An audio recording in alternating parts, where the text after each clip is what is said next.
Bem, pela pegada se conhece o gigante. Então, isso é uma prática que eu adquiri por sugestão da dona Ema, que foi com quem eu estudei. O Pedro também teve contato com ela. E a ideia é que, através da observação dos fatos e o levantamento dos mapas com os horários, aliás, hoje isso se tornou uma coisa muito mais fácil, porque há 40 anos atrás era muito difícil ter horários precisos de eventos. Agora na internet, com bastante facilidade, até se encontra. Então nós temos aí exatamente a hora em que o governo da Ucrânia foi declarado vago. O presidente fugiu, como a gente sabe, e vocês podem ver que naquela hora, no sábado, eram 9 horas da manhã, o Plutão está lá no meio do céu em Capricórnio, né? Quadrado por Urano na 12. Então a tradição diz que os aspectos ou os astros que estão em ângulos são de importância determinante, e através disso pode-se então confirmar os atributos que vêm sendo dados a esses planetas, a esses símbolos.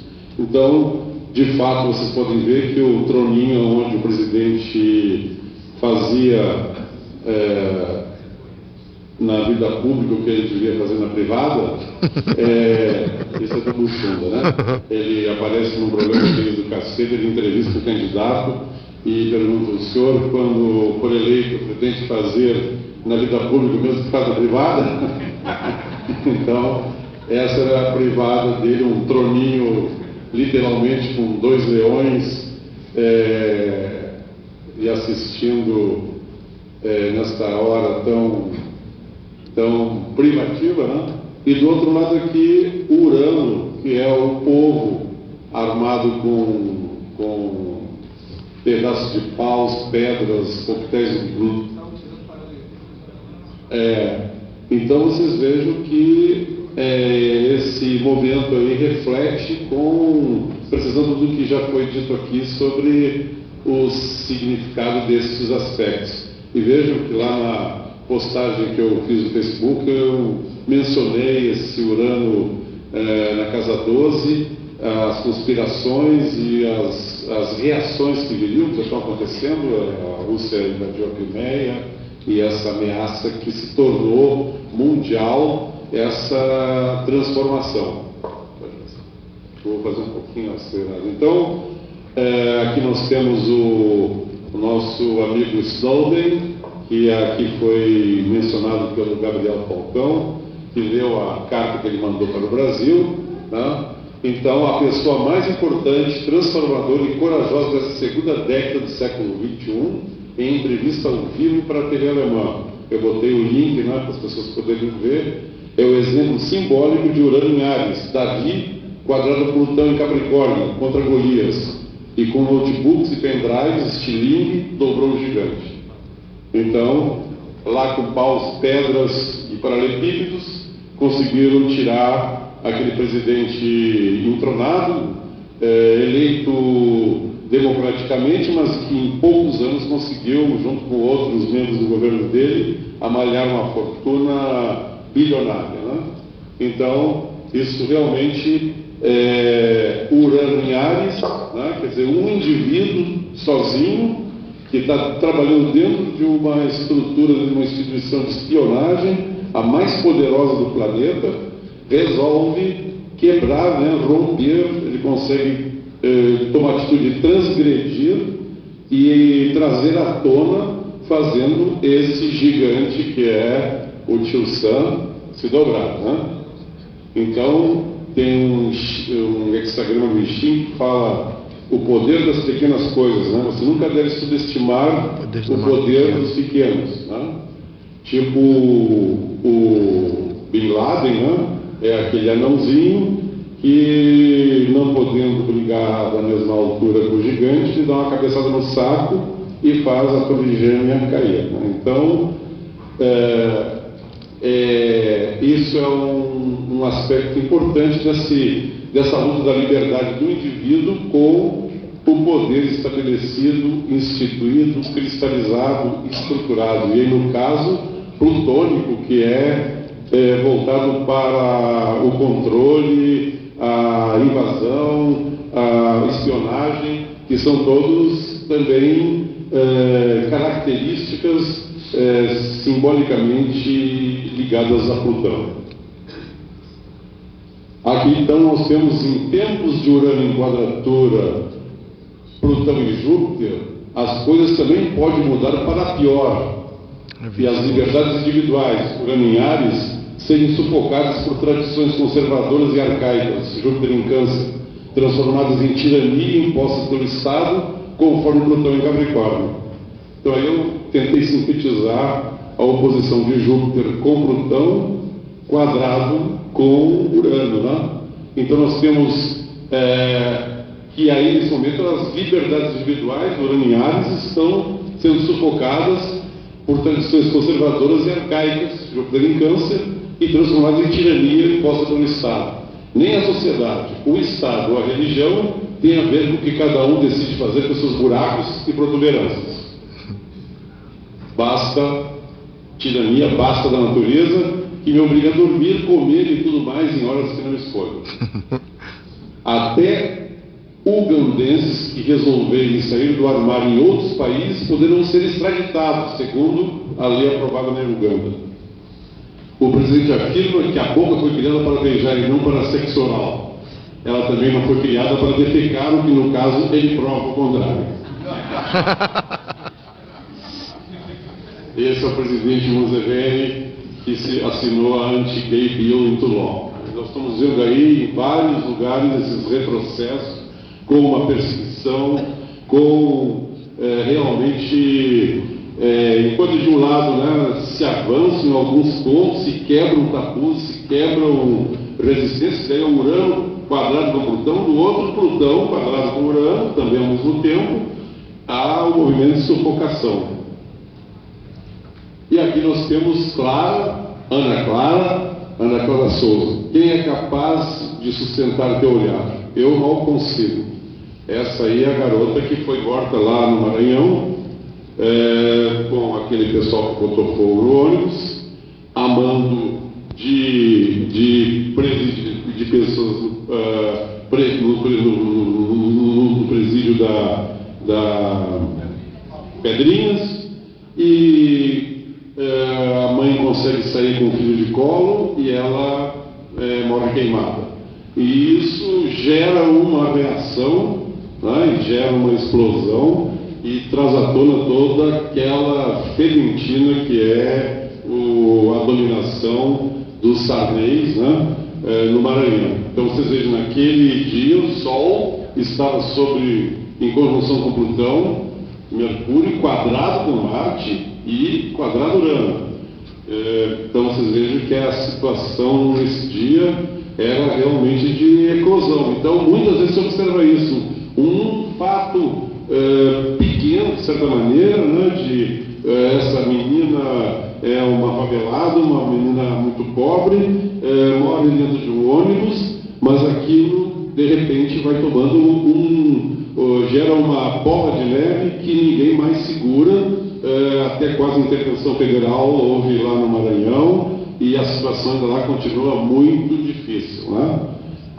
A Primavera Árabe, que foi o começo dessa quadratura, foi os prenúncios dela, começou na Tunísia com um vendedor de frutas, que a polícia tomou o carrinho dele e o prendeu, destruiu o carrinho, que ele estava vendendo frutas para alimentar a mãe, e ele se botou fogo, né? Depois de alguns meses ele morreu pelas queimaduras. E aquele fato derrubou o governo da Tunísia e disparou a Primavera Árabe, quer dizer, foi um rastilho de fogo, e que depois passou para o outro lado do Mediterrâneo, foi para a Espanha, para a Itália, enfim, nós estamos vivendo um momento desse combate entre a liberdade e o poder. Aqui nós temos os passageiros de um avião aqui no Brasil, da Gol, depois de ficar 3 horas presos dentro do avião, eles abriram a porta de emergência e ocuparam a asa do avião. Né? Então, esse urânio em Ares, essa situação de não ter ar, não ter liberdade, não ter espaço e afrontando todas as regras de segurança, vão e explodem fora dessa fuselagem. E eu vi nisso aí o símbolo da panela de pressão, que é uma coisa simples de se entender. O urânio em Ares, esse fogo que está aceso, a panela de pressão é o Capricórnio, né, que é essa estrutura rígida, e lá dentro tem aquela água fervendo, plutônica, e que vai se liberando pela válvula de escape, mas tem horas que, se o calor for muito grande, a panela explode e o feijão vai todo parar nos ladrilhos, né? Então, em todo lugar em que há alguma coisa contida, reprimida, represada, proibida, de alguma forma censurada, essa pressão surge porque ela precisa se modificar, né? Por outro lado, a necessidade de novas estruturas e novas organizações também faz com que os indivíduos tenham que se atualizar e tenham que se transformar, né? Agora mesmo, lá no Rio de Janeiro, aprovaram uma lei no pleno município que eles vão acabar com as flanelinhas. Todas as vagas dos carros serão, tipo essas bicicletas do Itaú, vão ser controladas por um sistema digital. E as pessoas vão ter que se adaptar a isso, né? Quer dizer, uma necessidade de organização coletiva, que é a questão do Plutão, do Escorpião, para que a sociedade possa funcionar. E isso exige que as pessoas se movam e assumam novas atitudes e se adaptem a novas exigências, tecnologias e necessidades. Onde quer que haja uma panela de pressão no fogo, a tendência será de que a válvula de escape não dê conta e ela acabe explodindo. Por isso que ocorreu em voo da Gol, que impediu de pousar em São Paulo devido à chuva, aterrissou no Galeão por volta das 18 horas. Depois de 2 horas de confinamento, passageiros abriram a porta de emergência e foram parados no avião. De agora até abril, quando Júpiter, Urano e Plutão formarem uma cruz exata, onde quer que a boca do fogão do ímpeto, em busca de afirmação individual, espaço, liberdade, independência e progresso esteja acesa, representado por Urano em Ares, se confronte com os limites das paredes da panela de pressão das forças maiores, da lentidão, desorganização, incompetência, ineficiência e falta de planejamento de estruturas de poder, estatais ou privadas, representadas por Plutão e Capricórnio, há o risco que a válvula de escape não dê conta de todo o vapor do mau humor, da indignação, sensação de injustiça, impotência e frustrações acumuladas, Júpiter em Câncer, exploda, levando com a feijoada as paredes da cozinha. Então aqui nós temos uma outra maneira de ver essa quadratura, que usando a ceia do Da Vinci como se fosse um zodíaco, né? Em vez de ter os signos e as constelações, nós temos aí os 12 apóstolos. Quer dizer, para mim esta é a maior obra sobre o saber dos céus, como dizia o Friaça, que já foi feita, pelo simples motivo que era sem palavras, né? Se descrever, falar e escrever é mole. Agora, você sintetizar esses atributos e essas características, esses perfis, em faces, né, em atitudes, em posturas e posicionamentos, é uma coisa completamente além de qualquer possibilidade de classificação, né? Os restos silêncio. Mas vocês vejam, Urano está lá sobre o primeiro da mesa, que é o Áries.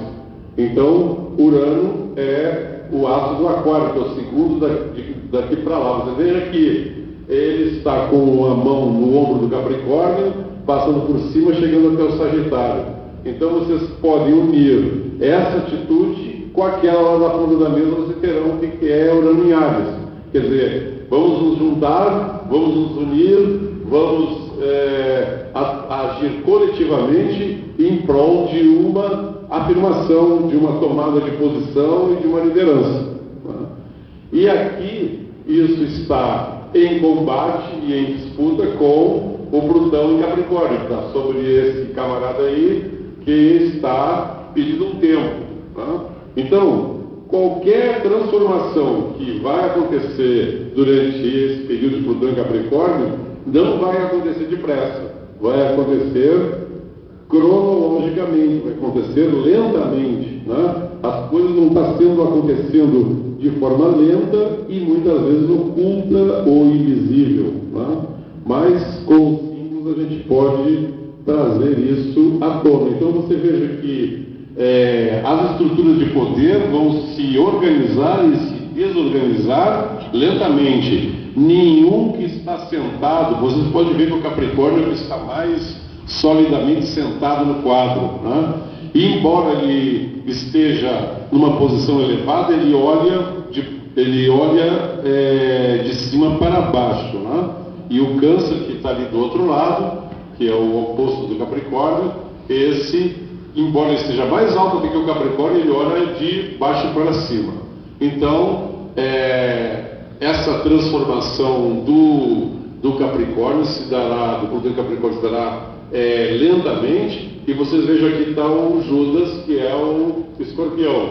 Vocês vejam que o Saulo está virado sobre a mesa, que é aí que o Da Vinci simboliza a questão de que onde há um escorpião as coisas não ficam como elas estavam, onde entra alguém desse signo, onde esse símbolo, essa energia se manifesta, ela causa uma transformação. Ele está com o saco de dinheiro na mão, que é o poder que ele precisa ter para poder justamente provocar as transformações, as mudanças, e ao mesmo tempo simboliza o fato que o escorpião é aquele que cuida da sobrevivência social, enquanto que o touro trabalha pela sobrevivência individual de si mesmo e daqueles que são do seu sangue e da sua família, da sua tribo. O escorpião, ele trabalha pela sobrevivência do coletivo, por isso que ele não se importa se vai doer a transformação, porque ela visa sempre a sobrevivência da coletividade. O que o Judas provavelmente pretendia era provocar uma revolução, que ele achou que esse homem aí que não tinha nenhuma capacidade agressiva, era um homem que curava, era um homem que ensinava, que dividia, ele preso provavelmente provocaria uma revolta, Só que ele não contou que o pessoal preferia o Barrabás, porque o povão já estava cansado de ver um inocente berrar, um culpado berrar, queria ver como é que era o grito de um inocente. Então a minha teoria é essa, Então o Plutão, vocês podem ver também que ele é o que olha com maior perspicácia, com maior profundidade, com maior incisividade para o centro, para Cristo. Ele então, ele parece que vê algo que ninguém mais está vendo, que ao mesmo tempo fascina e o intimida. Então, essa energia Plutão em Capricórnio, ela junta essa lentidão com profundidade, com perspicácia, com revelações e com transformações profundas. Aqui nós temos uma outra representação do zodíaco, onde nós temos o homem cósmico, o sujeito que tem os pés sobre a própria cabeça, numa postura no yoga que se chama Vrishikasana, ou a postura do escorpião. O sujeito na barriga da mãe está exatamente na posição oposta a essa, está enrolado para dentro. Aí ele nasce com a cabeça virada para a terra, depois ele anda de quatro patas, como todos os animais, depois ele se ergue nas patas de trás e fica ereto, e para atingir a união do cosmos, ou seja, ele tem que colocar os pés no cocoruto da sua própria cabeça. Então, exatamente isso é o mapa astral. Você tem que caminhar com seus pés sobre a abóboda da sua própria cabeça, que é o céu do seu nascimento. Então, aí nós temos em cada parte do corpo uma das associações dos signos. Então, Urano em Áries, né, uma outra forma de ver, está relacionado com a casa 11, com o 11º signo, que é exatamente um nascimento do indivíduo para a coletividade. Então, esse movimento de Urano em Áries, ao mesmo tempo que impulsiona cada indivíduo, essa pulsão é em função de um cardume, de um conjunto, de um grupo, de uma tribo, de um interesse no qual ele se sente identificado. E lá em cima, Plutão em Capricórnio, nós temos esse combate do fogo com a terra, né? Então, as quadraturas são sempre combate entre os elementos. E esse combate gera movimento e alternância. Se nós fôssemos capazes de nos mover e fluir em compasso com esse ritmo, como o Pedro mostrou aqui, ensinou técnicas para tal, nós poderíamos conseguir que esses aspectos correspondessem a transformações sem conflitos e sem atritos. Mas é da cultura humana, da natureza da nossa espécie, querer manter as coisas como elas estão. Então, quando surge esse combate da terra com o fogo, ou a terra apaga o fogo, ou o fogo calcina a terra, né? Então, o fogo sobre a terra gera um deserto, e a terra sobre o fogo gera um sufocamento, né? Então, a água combate o fogo, né? O fogo pode ferver a água, e a água pode também apagar o fogo. A água combate o ar, que combate a água. Se você põe a roupa para secar no vento, né? O vento seca a água, evapora a água. Então, nós temos o combate da água com o ar e do ar com a terra. O vento é capaz de, com erosão, fazer esculturas nas rochas mais duras, como tem em Vila Velha, em Santa Catarina, no Paraná, aliás. O vento ele consegue ir esculpindo as pedras e movendo as dunas. É uma força suave, mas a qual acaba esfarelando a mais rígida de todas as rochas. Então nós temos o Plutão ligado a Escorpião, como eu estava dizendo, é um signo que corresponde à sexualidade, né? O Pedro falou aqui sobre as sementes do abacateiro, né? Uma mulher nasce com 500 óvulos nos seus ovários, já na barriga da mãe ela tem um número de óvulos, quer dizer, supostamente uma mulher poderia ter 40 filhos, né? Contando uma gravidez por ano, ao longo da vida reprodutiva ela poderia ter 40 filhos, né? Quer dizer, o homem faz milhões de espermatozoides por hora. Isso indica que a natureza joga na massa, né? Como o abacateiro faz 1000 abacates para 2, 3 darem certo, né? Então, mas nós conseguimos tecnologia e ciência para fazer com que isso seja altamente otimizado. E é interessante que a natureza nos deu os esfíncteres para controlar várias funções do corpo, mas não para reprodução, né? Ninguém nasce com uma torneirinha sem filho ou com filho, né? Mas aí as pílulas e todos os outros métodos anticoncepcionais promoveram isso.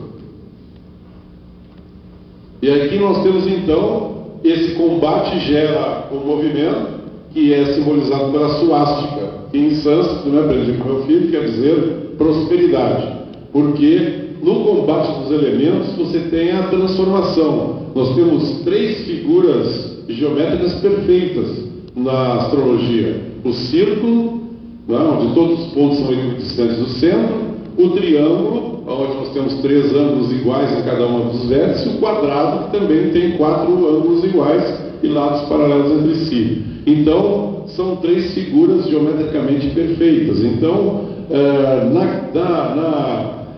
na suástica, você gera um movimento, e esse movimento gera transformação e que virá trazer prosperidade. Aqui foi falado sobre a suástica, né? E que os nazistas adotaram, mas de uma forma ou de outra, a escolha daquele símbolo que foi tirado do Oriente, né? Existe no Tibete, existe na Índia, e nos templos hindus tem as duas suásticas, né? Uma para sentido anti-horário e o sentido horário. No sentido horário, é a evolução do homem. Áries, Touro, Gêmeos, Câncer, você nasce, você se alimenta, você mama, você aprende, você descobre que você parte de uma família. Em Câncer, em Leão, você desenvolve uma identidade e assim por diante. Então, nós temos o movimento do homem, mas nós temos também o movimento da humanidade, que vai de Áries para Peixes, para Aquário, que são as eras astrológicas. Que quer dizer o seguinte: existe o peixe, que é o bola, e existe o cardume, que é a humanidade. Né? Então, em todos nós existe uma parte do cardume, mais ou menos. Né? Tem pessoas que são mais cardume do que peixe, e tem gente que é mais peixe do que cardume. Né? Então, ou em determinadas épocas da vida você está mais envolvido com o cardume, e outras épocas você está mais envolvido com o seu próprio peixe. Se você tirar um peixe do cardume, pesar, medir, olhar a cor, você vai ver uma série de características semelhantes ou específicas desse peixe, mas ele é igual a todos os outros. Então, no combate dos elementos, vocês têm tanto o empurrão, o impulso para o crescimento individual, quanto também para o crescimento coletivo. E o simbolismo, então, permite que você, assim como Pedro sugeriu aqui uma série de respirações para poder equilibrar e despertar essas energias, nós também podemos pensar em símbolos complementares para fechar o quadrado. Ou seja, o oposto do Urano é o Sol. Enquanto que Urano representa tudo aquilo que tende a ir além das fronteiras, a transgredir as barreiras, a quebrar os limites, o Sol é o ponto com o círculo em redor. Ou seja, é a delimitação clara do meu território, dos meus domínios, daquilo que eu tenho as rédeas. Então, cultivando o Sol em Libra, ou seja, colocando esse Urano em Áries, esse ímpeto de liberdade individual em equilíbrio, em harmonia, com também um cuidado com aquilo que está sob meu domínio, e buscando associação, parcerias, e ao mesmo tempo conseguindo dialogar e ouvir o outro, você conseguirá um equilíbrio que se completa com a Vênus em Câncer, que é o complemento do Plutão em Capricórnio. E o Plutão, como o Alexei muito bem disse aí, é o esvaziamento, né? Ele representa o vazio. O espaço vazio dessa sala é Escorpião, que é o que ela pode ser usada, né? E as paredes, as cadeiras, o carpete, o aparelho de som, isso é o Touro. Isso é a matéria com que isso é feito. Então, qualquer coisa tem alguma utilidade, e aquilo que a torna útil é o espaço vazio que ela tem. Então, Plutão, com Capricórnio, de certa forma, vem esvaziando essas estruturas que, de alguma forma, nos davam segurança ou poder. Existe essa decepção coletiva com os políticos, com as organizações administrativas, estatais, as empresas, as redes de comunicação chamadas oficiais. Tudo que é poder está sob suspeita, está sendo esvaziado e sendo considerado algo que tu não pode confiar, que vai ruir ou que vai lhe oprimir. Então, a Vênus em Câncer aí representa a necessidade de ter uma fundação, né, ter um fundamento para uma nova forma, para buscar a forma, e também para buscar contornar e, como se diz no povo, né, comer a sopa pela beirada, né, ter também a paciência e a habilidade e a tranquilidade da água mole em pedra dura, porque ela também passa. Não é só o molotov, o dinamite e o paus e pedras que podem